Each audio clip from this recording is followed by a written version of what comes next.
दोस्तों, बहुत पहले की बात है। एक गरीब इंसान अपनी गरीबी से बहुत परेशान हो गया था। अपनी गरीबी के कारण उसका अपने परिवार का पालन पोषण करना बहुत कठिन हो गया था।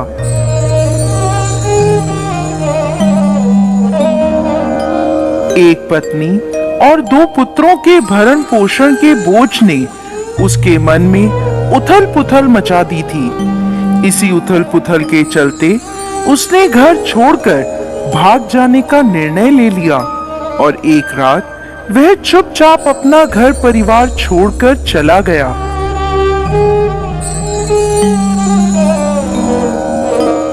वो रात में बिना किसी मंजिल को निर्धारित किए चला जा रहा था। जब वह एक नदी के किनारे पहुंचा तो उसने देखा वहां भगवान बुद्ध अपने शिष्यों के साथ डेरा डाले हुए हैं। ये देख उसने निर्णय लिया कि वो सन्यासी हो जाएगा और भगवान बुद्ध का शिष्य बनकर उनके साथ ही विचरण करेगा।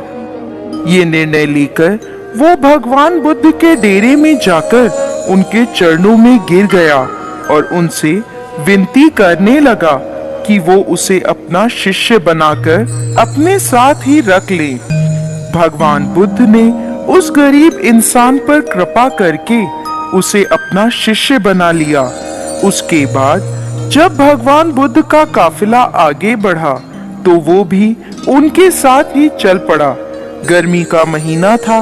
भगवान बुद्ध का काफिला चलता चला जा रहा था। जब वो एक जंगल में पहुंचे तो सभी लोग पेड़ के नीचे विश्राम करने के लिए रुक गए। गर्मी के कारण भगवान बुद्ध को काफी जोरों की प्यास लगी थी। उन्होंने अपने नए शिष्य से कहा, यहाँ पास में सरोवर है, तुम जाकर वहां से पानी ले आओ।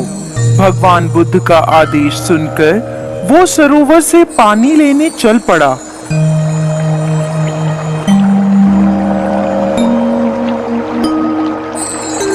जब वह सरोवर के पास पहुंचा तो उसने देखा कुछ जंगली जानवर सरोवर में उधम मचा रहे हैं। परंतु जब वो सरोवर के पास पहुंचा तो सभी जानवर डरकर भाग गए। उस शिष्य ने सरोवर के पास जाकर देखा कि सरोवर का पानी जानवरों के उधम मचाने के कारण काफी गंदा हो गया था। सरोवर का कीचड़ और सड़े गले पत्ते बाहर उभर कर आ गए थे। इतना गंदा पानी देखकर वो बिना पानी लिए ही वापस आ गया और आकर भगवान बुद्ध से बोला, भगवान, उस सरोवर में तो बहुत ही गंदा पानी था, उसे तो पिया ही नहीं जा सकता। शिष्य की बात सुनकर भगवान बुद्ध कुछ देर तक कुछ नहीं बोले। फिर उससे कहा, जाओ उसी सरोवर से जाकर पानी ले आओ।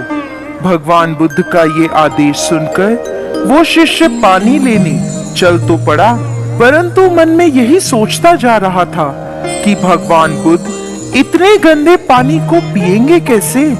जब वह चलता हुआ सरोवर के पास पहुंचा तो ये देखकर चकित रह जाता है कि सरोवर का पानी निर्मल और स्वच्छ हो गया है।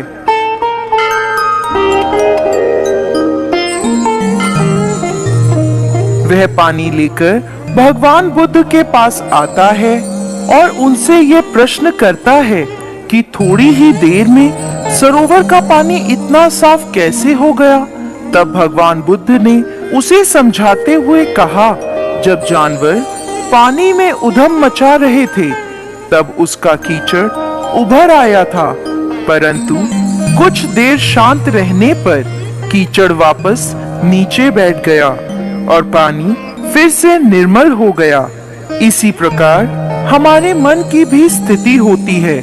जीवन की भागदौड़ और कठिनाइयां हमारे मन में उथल पुथल पैदा कर देती हैं और तब हम गलत निर्णय लेते हैं। परंतु कोई भी निर्णय लेने से पहले अगर हम अपने चित्त को शांत रखें और धीरज पूर्वक बैठकर सोचें, हमारे मन की वो उथल पुथल भी पानी के कीचड़ की तरह नीचे बैठ जाती है और तब हम जो निर्णय लेते हैं वो हमेशा ही सही होता है। इसलिए बुरे समय में इंसान को कभी भी धीरज नहीं खोना चाहिए। भगवान बुद्ध का ये उपदेश उसके समझ में आ जाता है और जब वो शांति से बैठकर सोचता है तो उसे ये आभास हो जाता है कि उसने घर छोड़कर गलत निर्णय लिया था और वो भगवान बुद्ध से आज्ञा लेकर अपने घर वापस चला जाता है। तो दोस्तों, कैसी लगी आपको आज की हमारी ये कहानी?